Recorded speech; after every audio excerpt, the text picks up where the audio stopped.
Welcome back to Outdoors 460. Today we're going to be taking a look at Clethra Alnifolia. And this is a plant that if you live in the eastern United States, east of the Mississippi River, you should have in your garden because it's a pollinator magnet and it's a beautiful plant. So in this video, I'm going to take you through some of the characteristics of this plant, and I'm also going to take you outside so you can see up close all the pollinators as well as the flowers and the foliage of this plant.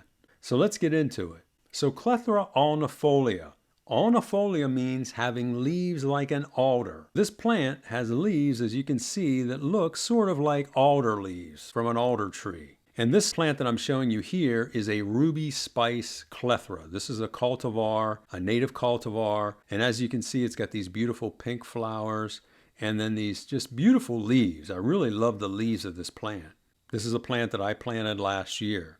Now the plant classification, it's a deciduous flowering shrub native to the east coast of the United States and Nova Scotia from zones 3 to 9. Now there are some misconceptions out there because I've seen various nurseries list this plant as being a native plant. And it is native to the east coast, but when I say native, it's native just along the coast from Nova Scotia down through the east coast, across northern Florida, across the Gulf Coast to eastern Texas. Inland, it's not native. It doesn't grow there naturally. However, it is totally acceptable in my book to plant this plant because it's what I call native adjacent, meaning you're just extending the range of this plant.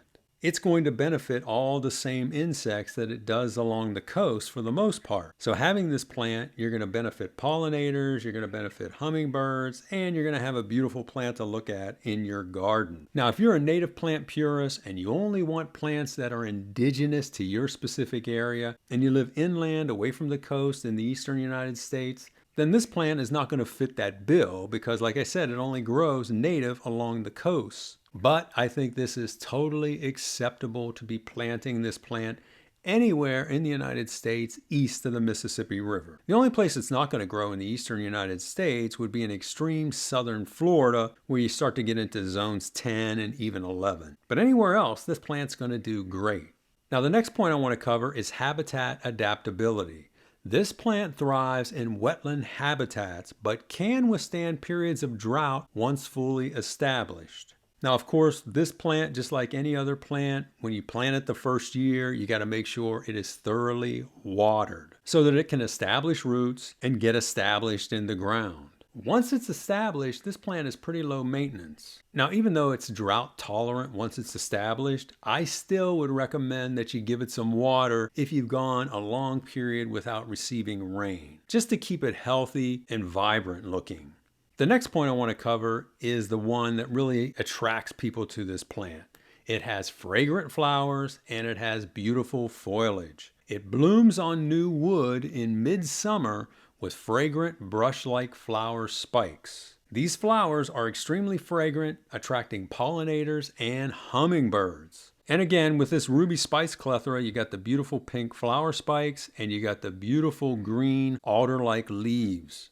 Next, the sun requirement. And this is something that tells you how versatile this plant really is. It can grow and thrive and bloom in full shade to full sun conditions, but prefers a partial sun environment with morning sun and afternoon shade, especially if you're in one of the hotter growing zones. Now, if planted in full sun, it will need to be kept consistently moist, especially in one of those warmer growing zones. So just remember that. But I have this plant in one area that gets very low sunlight and it does extremely well. Now this one that you're looking at here, this is a 16 candles, which is a native cultivar. And it's been designed to have more of these upright flower spikes, white flower spikes. But there's many different varieties that are available. And that's one thing I wanted to point out. You're very rarely going to find the native species in nurseries. You're going to find native cultivars. You're going to find the ruby spice. You're going to find the 16 candles. There's also a hummingbird, which is a smaller one.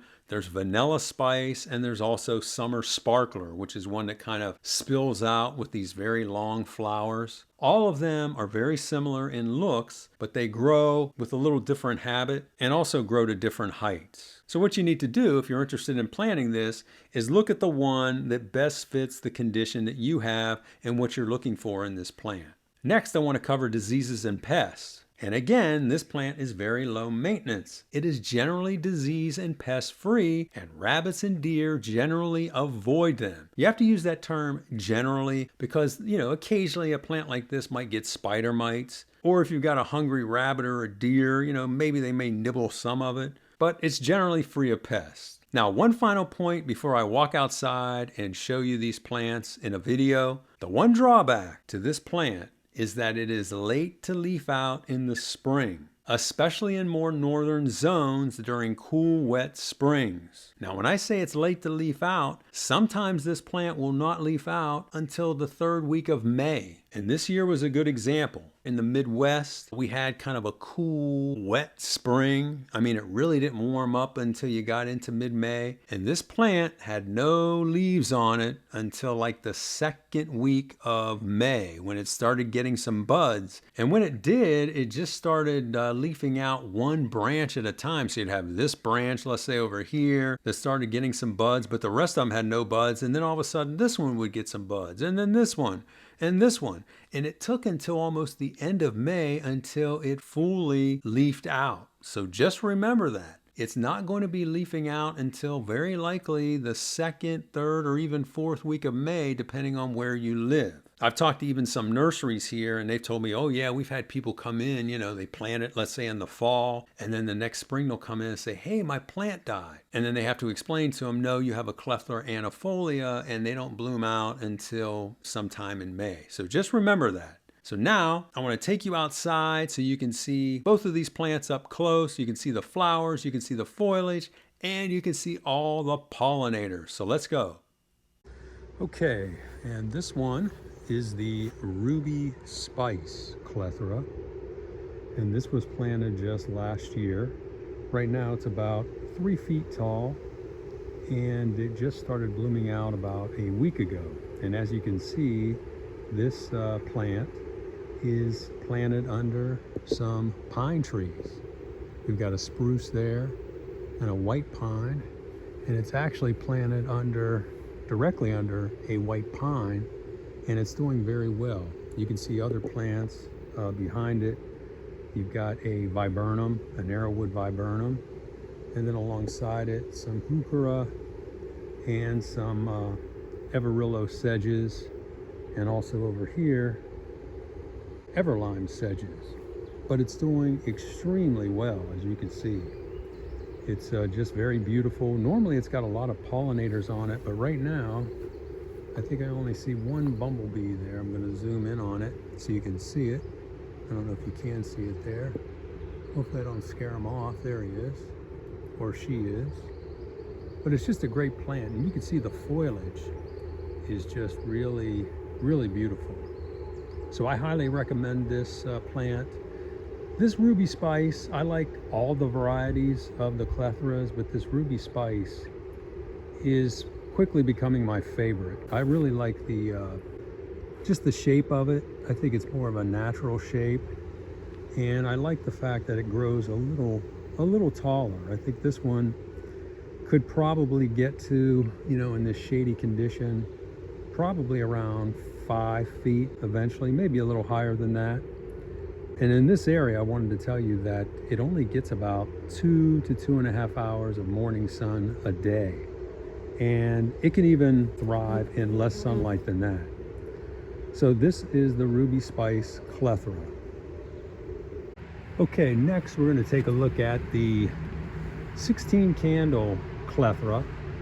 And this one today is just swarming with bees.